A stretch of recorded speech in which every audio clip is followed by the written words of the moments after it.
ஜூலை 1 முதல் பல்வேறு புதிய மாற்றங்கள் அமலுக்கு வருது. இதை பற்றி பார்க்குறதுக்கு முன்னாடி இது வரைக்கும் நம்ம பேஜை ஃபாலோ பண்ணலாம் அப்படின்னா மறக்காமல் ஃபாலோ பண்ணுங்க. ஓகே, மொதல் அப்டேட் என்ன அப்படின்னா ஜூலை 1 முதல் பாஸ்போர்ட்கான கட்டணத்தை மத்திய அரசு அதிரடியாக உயர்த்திருக்காங்க.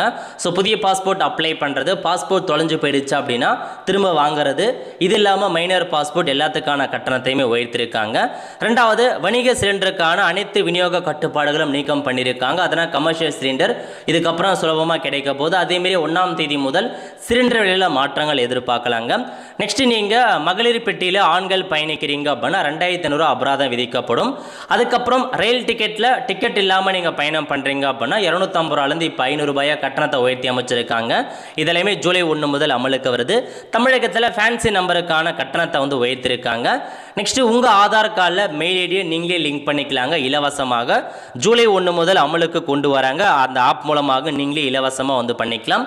அதுக்கப்புறம் வங்கி தயாரிப்புகளை தவறான முறையில் விற்பனை செய்வது குறித்து புதிய விதியை அமல்படுத்தியிருக்காங்க. அதுக்கப்புறம் இபிஎஃப்ஓ 3.0 ஸ்கீமை பார்த்தீங்கன்னா 1/7/2026 முதல் அமல்படுத்துகிறாங்க. புதிய வெப்சைட், புதிய ஆப், அதேமாரி யூபிஐ மூலமாக பணம் எடுப்பு, இந்த மாதிரி பல்வேறு சேவைகள் வரப்போகுது. அதுக்கப்புறம் ஐடிஆர் 1 ஐடிஆர் 2 தாக்கல் செய்வதற்கான கடைசி தேதி ஜூலை 31 2026. அதுக்குள்ளே ஐடிஆர் ஃபைல் பண்ணிக்கோங்க, இல்லை அப்படின்னா ஃபைன் போடுவாங்க. நெக்ஸ்ட், இந்த ஜூலை மாதம் 12 நாட்கள் விடுமுறை இருக்க போது. அந்த ஆர்பிஐ கேலண்டர் தகவலின்படி திருச்செந்தூர் கோயிலுக்கு போறீங்க அப்படின்னா ஜூலை 1ஆம் தேதி முதல் செல்போன் 100% உங்களுக்கு அனுமதி இல்லை, இல்லைனா பறிமுதல் செஞ்சிருவாங்க. ஸோ இதுதான். அதுக்கப்புறம் 18 வயது நிறைவடையாத சிறுவர்கள் கார் வாகனம் ஓட்டுறாங்க அப்படின்னா பேரண்ட்ஸ் மீது நடவடிக்கை எடுக்கப்படும், கைது செய்யப்படும் அப்படின்ற மாதிரி சொல்லியிருக்காங்க.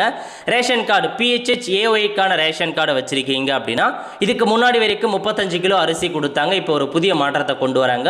ஒவ்வொரு குடும்ப உறுப்பினருக்கும் 7 கிலோ அரிசி கொடுக்கப்படும். 2 பேர் இருக்கானா 14 கிலோ, 3 பேர் இருக்கானா 21, அந்த மாதிரி அதிகபட்சம் 35 கிலோ அரிசி வரைக்கும் கொடுப்போம் அப்படின்னு சொல்லிட்டாங்க. இந்த புதிய வரைவு மசோதாவை மத்திய அரசு வெளியிட்டிருக்காங்க. ஜூலை 13க்குள்ள பொதுமக்களுடைய கருத்துக்களை வெப்சைட்ல தெரிவிக்கலாங்க. நெக்ஸ்ட் பார்த்தீங்க அப்படின்னா தமிழகத்தில் புதிய ரேஷன் கார்டு வழங்குவது குறித்து புதிய அப்டேட்டை கொண்டு வந்திருக்காங்க. ஸோ முதல்ல விண்ணப்பிப்பிற்கு முதல்ல ஒப்புதல் அப்படின்ற ஒரு புதிய திட்டம் கொண்டு வராங்க. இதனால நீங்க ரேஷன் கார்டு யார் ஃபர்ஸ்ட் அப்ளை பண்றாங்களோ அவங்க அப்ளிகேஷனை ஓப்பன் பண்ணிட்டு தான் அடுத்த அப்ளிகேஷனே போக முடியும் அப்படின்ற மாதிரி சொல்றாங்க. இதனால நிறைய பார்த்தா ஊழலாக இருக்கட்டும், எல்லாமே லஞ்சம் வாங்குவது, சிபாரிசு எல்லாமே குறையும் அப்படின்ற மாதிரி சொல்றாங்க. அதுக்கப்புறம் பயிர் காப்பீடு, விவசாயிகளுக்கு பயிர் காப்பீடு பண்ணுவதற்கு ஓப்பன் பண்ணியிருக்காங்க காரிஃப் பருவத்துக்கு.